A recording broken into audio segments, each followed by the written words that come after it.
लोकसभा चुनाव के लिए बीजेपी की पहली लिस्ट जारी हो गई है। बीजेपी ने पहली लिस्ट जारी करते हुए 195 लोकसभा उम्मीदवारों के नाम आम किए हैं। उत्तराखंड की 3 सीटों पर भी नाम फाइनल कर दिए गए हैं। इन 3 सीटों में नैनीताल से अजय भट्ट पर भारतीय जनता पार्टी ने भरोसा जताया है।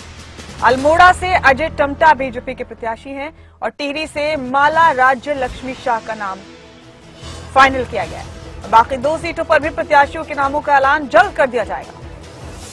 तो कल देश भर के 195 उम्मीदवारों की लिस्ट सामने आई थी। बीजेपी की लोकसभा सीटों पर उम्मीदवारों के नाम बीजेपी की तरफ से तय कर दिए गए थे, जिनमें उत्तराखंड की भी 3 लोकसभा सीटों पर उम्मीदवारों के नाम फाइनल किए गए हैं। ये देखिए, पहली लिस्ट में उत्तराखंड के 3 उम्मीदवारों के नाम सामने आया। अजय टमटा अल्मोड़ा लोकसभा सीट से बीजेपी के उम्मीदवार होंगे, माला राज्य लक्ष्मी शाह टिहरी लोकसभा सीट से बीजेपी के उम्मीदवार होंगी और अजय भट्ट नैनीताल लोकसभा सीट से बीजेपी के उम्मीदवार होंगे।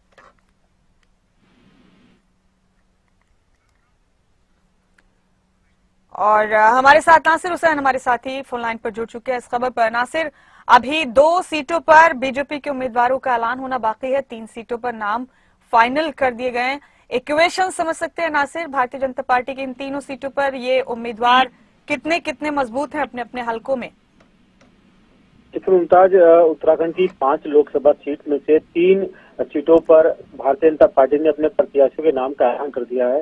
हालांकि जो 195 सीटों का ऐलान किया गया है उसमें ज्यादातर जो कैंडिडेट्स बनाए गए हैं वो सिटिंग एमपी हैं, यानी जो पहले से मौजूदा सांसद हैं उन्हीं को कैंडिडेट बनाया गया। उत्तराखंड में भी जो 3 नामों का ऐलान किया गया है उनमें तीनों के तीनों पहले से सांसद हैं और उन्हीं को दोबारा मौका दिया गया है। अब ये कह सकते हैं कि एक बार फिर से जो कहा जा रहा था कि बीजेपी अपनी रणनीति बदल सकती है, लेकिन इस जो सूची है इसको देखकर लगता नहीं कि बीजेपी ने अपनी रणनीति बदली है।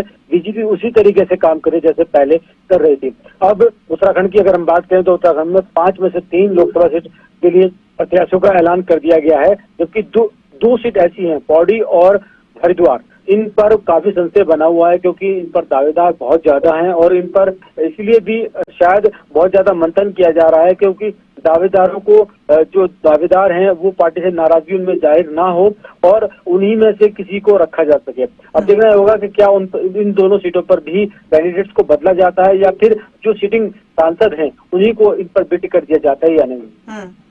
ठीक है नासिर, आपका बहुत शुक्रिया इस अहम जानकारी के लिए। नासिर,